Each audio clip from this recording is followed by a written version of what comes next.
Mi nombre es Jaime Witter Sánchez Posada, estudiante de la carrera de Ciencias Políticas de la Fundación Universitaria Católica del Norte.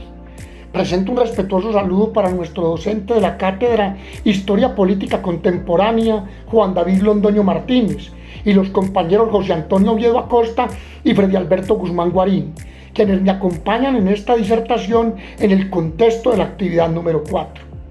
De esta manera, se inicia con una breve exposición en relación con las diferentes movilizaciones sociales que han acontecido en América Latina, especialmente en Colombia durante el año 2021. Entre ellas, primero, el paro nacional que se desarrolló entre el 28 de abril y el 15 de junio del año 2021, que tuvo como detonante la crisis económica que se estaba viviendo como consecuencia de la pandemia, lo que se agravaba con la propuesta de reforma tributaria del ministro de Hacienda.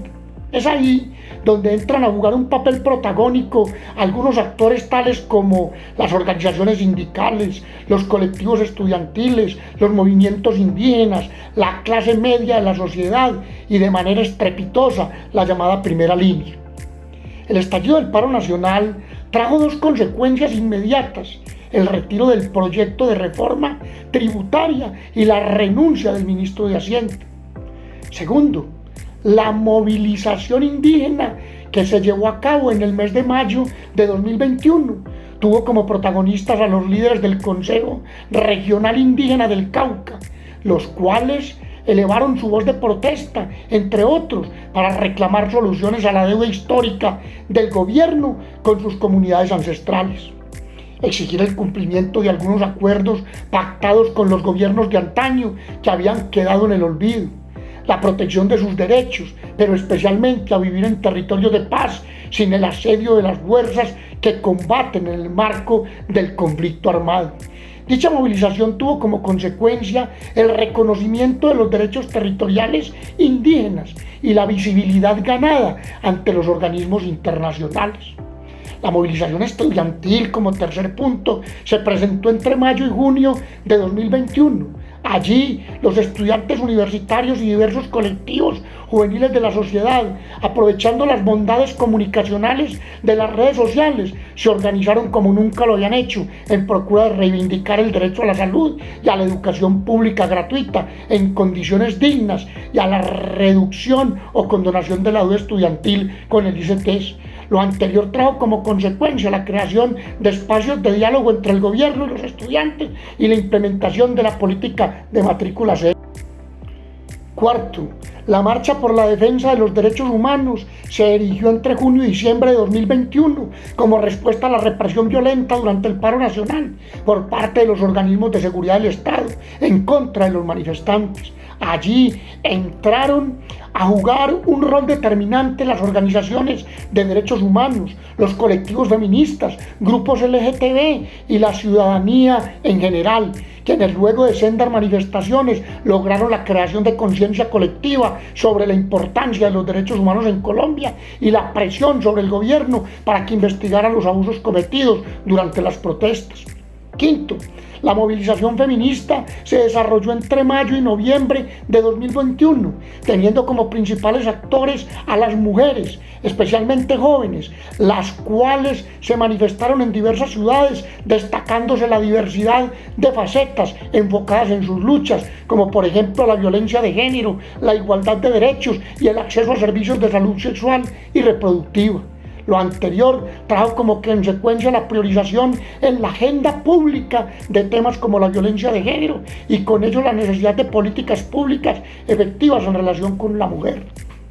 Para cerrar esta etapa de la disertación se aborda una opinión crítica frente a las movilizaciones realizadas durante el año 2021, en el sentido que, primero, las movilizaciones sociales demostraron el descontento con la clase política tradicional del país, que ha sido incapaz de darle solución a las necesidades básicas insatisfechas de la sociedad por un factor determinante que se llama la corrupción. Segundo, en un Estado social, democrático, participativo y pluralista, no se debe satanizar la protesta social. Por el contrario, es menester respetar el derecho a la libre movilización.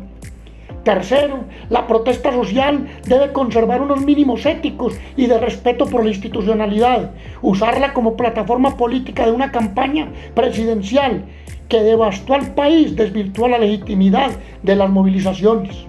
Y cuarto, un factor negativo que enlodó las protestas sociales lo constituye la devastación de la economía nacional y los disturbios ocasionados a la infraestructura pública y privada del país por agentes de la llamada primera línea, que tuvo dentro de sus patrocinadores a funcionarios del actual gobierno. Después de oír las disertaciones del compañero Jaime Sánchez frente al estallido social y las movilizaciones vividas en Colombia después del 2020 hacia acá, hago referencia a las movilizaciones sociales acaecidas en Chile en el año 2019.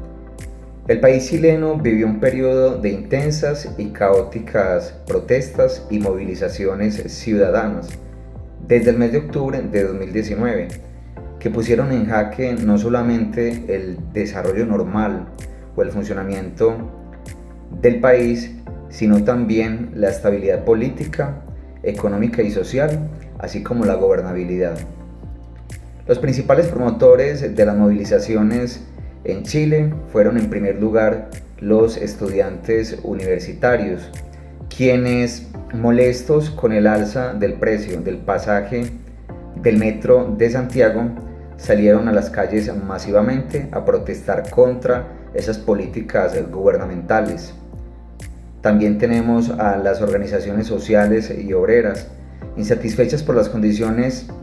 y las políticas laborales, salariales, las brechas de desigualdad y la falta de garantías para vivir en condiciones dignas.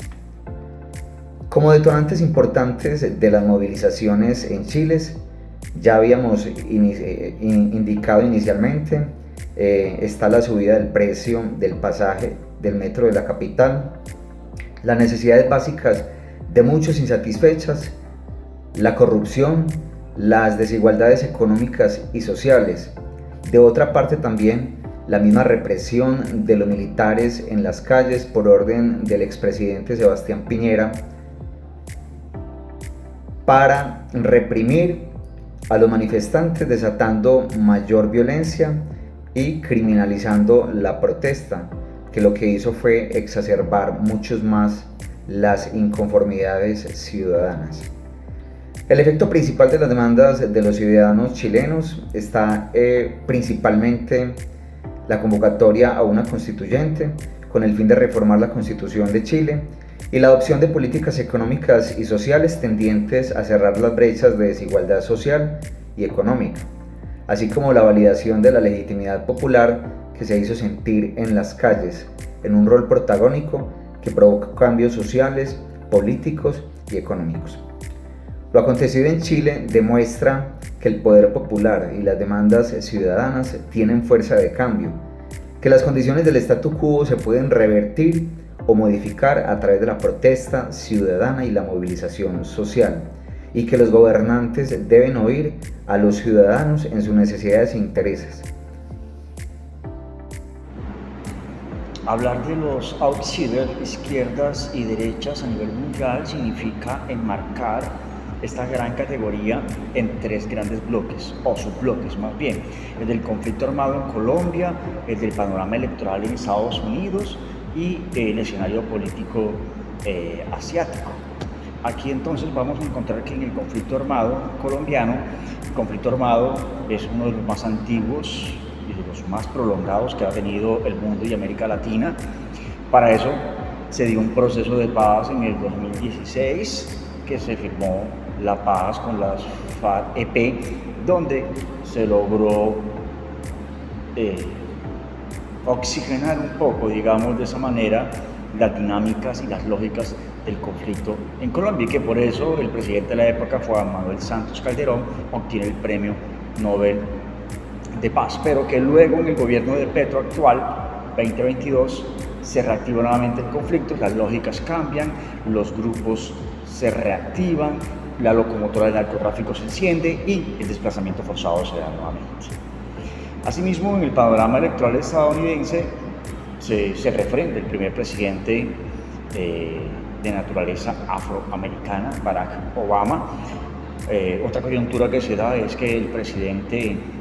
Donald Trump, gran empresario y multimillonario estadounidense y mundial, llega al poder y eso genera aquí unas tensiones entre Oriente y la Casa Blanca, todo lo que tiene que ver con Afganistán, Siria, Irak y otros países. Se da una deportación al máximo de mexicanos. Y en el panorama político asiático se da la Corea del Norte, que se fortalece desde el punto de vista nuclear, se da una escalada de China en la economía mundial y Xi Jinping asume como carga política ser secretario general de China en el 2012. Otra de las categorías es la crisis de la Unión Europea, donde aquí se genera una crisis financiera en el 2008, que luego pasa a muchos países de Europa y luego llega a América Latina. Producto de todo esto se da unos movimientos de los indignados por las medidas tomadas por el Fondo Monetario Internacional y el Parlamento de la Unión Europea, y se da una inestabilidad política también porque el Reino Unido abandona la Unión Europea. Son procesos coyunturales en esa gran categoría de la crisis de la Unión Europea. Por último y no menos importante, una categoría es la energía nuclear, Internet y nuevas tecnologías. Esto se da a través de plantas nucleares que se dan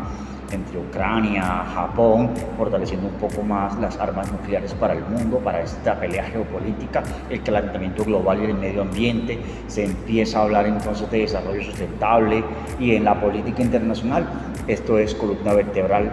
para dar un proceso de política desde el punto de vista de la crisis ambiental que se está experimentando a nivel mundial. Y por último, el Internet y las nuevas tecnologías, que es una nueva forma de comunicación política y de generar una gobernanza y de hacer parte de esto, de la dinámica y las dialécticas de la política nacional y sobre todo internacional en países sobre todo mucho más avanzados y desarrollados. Muchas gracias.